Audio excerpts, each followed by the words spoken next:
Olá, a tua autoimagem é a responsável pelo êxito ou pela estagnação em todas as áreas da tua vida, mas especialmente na tua arte de falar em público. É isso mesmo, todos nós temos uma autoimagem. O que é esta autoimagem? É o modo como nós nos enxergamos, como nós nos compreendemos e especialmente como nós nos sentimos diante de determinadas situações. Tem um cirurgião plástico, médico muito famoso dos Estados Unidos, ele faleceu em 1975, é Maxwell Maltz. Ele desenvolveu uma teoria muito interessante chamada psicocibernética, escreveu diversos livros sobre como é decisivo se nós nos enxergamos de maneira positiva ou negativa.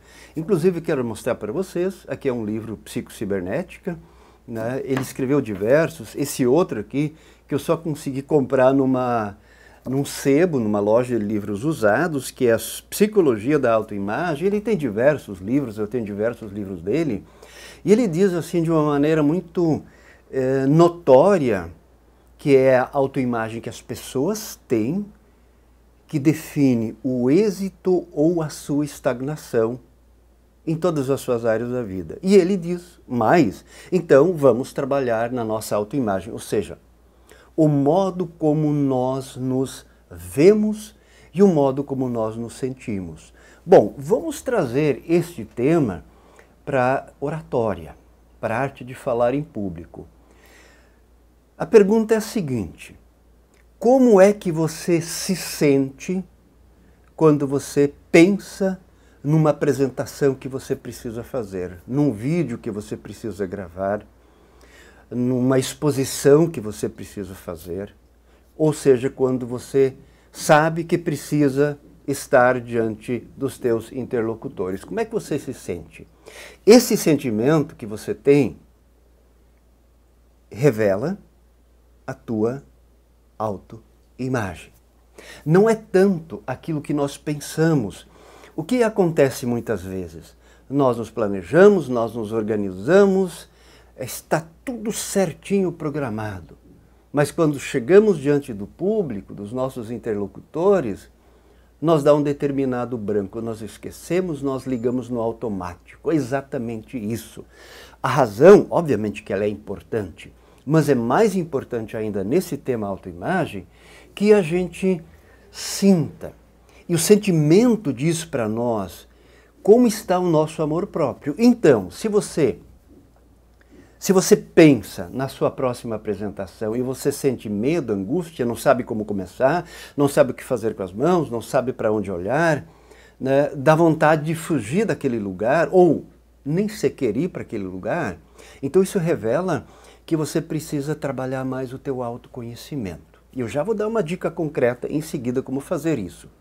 Agora, se você pensa na tua próxima apresentação e dá um friozinho na barriga, mas dá aquela vontade, não, eu quero ir para lá mesmo, eu quero fazer essa apresentação, eu quero compartilhar tudo aquilo que eu pesquisei com os meus interlocutores, então significa que você está equilibrado com a tua autoimagem. Então, a nossa autoimagem pode ser negativa, ou pode ser positiva. Negativa é quando ela surge de um contexto de falta de autovalorização.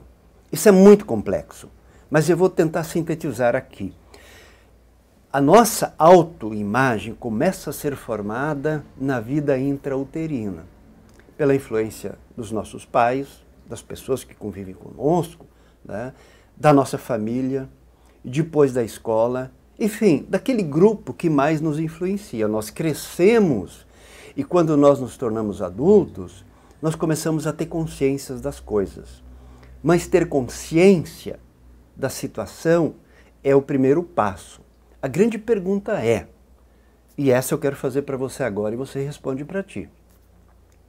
Por que você tem os valores, as verdades que você tem? As verdades que você tem, elas surgiram da onde?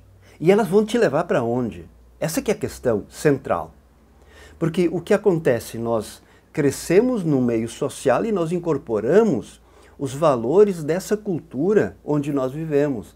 E aí nós vamos ter valores que são extremamente bacanas, legais, e nós vamos ter valores que vão acabar puxando o nosso tapete.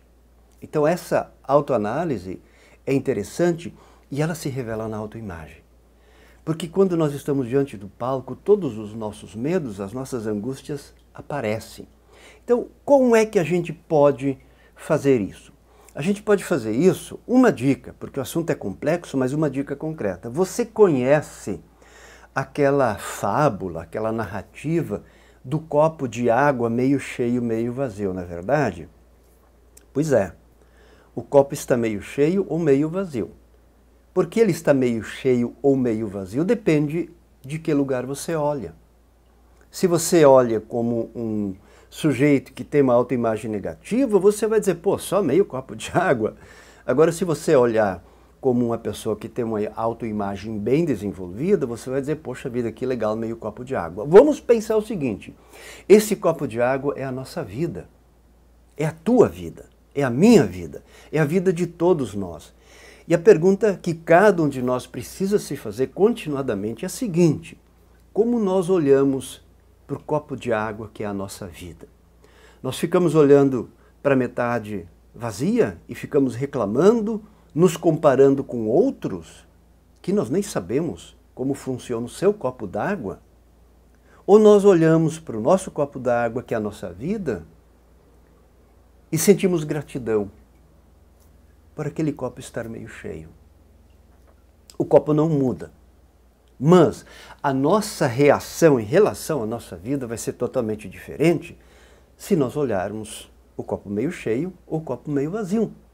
O copo meio vazio, quando nós nos focarmos nele, é aquela vida de reclamação, de comparação com os outros e de não valorização que nós temos. E o copo meio cheio significa valorizar aquilo que nós temos. Então, valorize o que você já conquistou nessa caminhada desde a tua concepção até os dias de hoje. Você percebe que você já conquistou muitas coisas. E aí, o mais importante é o seguinte, é não somar quantas conquistas eu tenho. Isso é muito relativo, porque cada pessoa é uma pessoa única e exclusiva, mas o mais importante é o seguinte, você estar feliz com aquilo que você conquistou, você estar grato com aquilo que você conquistou. E a partir disso, você dá mais um passo para diante e vai ampliando as suas conquistas. Então a nossa autoimagem, se ela for de gratidão, nós vamos olhar para a vida, para esse copo d'água que é a nossa vida, com gratidão, com agradecimento. Isso vai elevar a nossa autoestima, isso vai nos dar mais coragem, mais força. Então, diante do palco, nós vamos pensar o seguinte, poxa vida, isso é uma oportunidade para que eu compartilhe aquilo que eu trabalhei, aquilo que eu estudei, aquilo que eu pesquisei. Então, os negativistas, na verdade são negativistas porque no fundo, a sua autoimagem é negativista. A percepção, o sentimento que elas têm da sua vida é uma percepção, um sentimento de lacunas, de não estar completo. Diante do público, do interlocutor, esta é a questão decisiva. Valorizar aquilo que você conquistou e reforçando cada vez mais a tua autoimagem positiva. Porque diante do público, diante do interlocutor, isso faz toda a diferença. Pensa nisso e dá uma forcinha para a tua autoimagem. Olha para o copo de água da tua vida de maneira grata. Isso faz toda a diferença. Um abraço e até o próximo vídeo.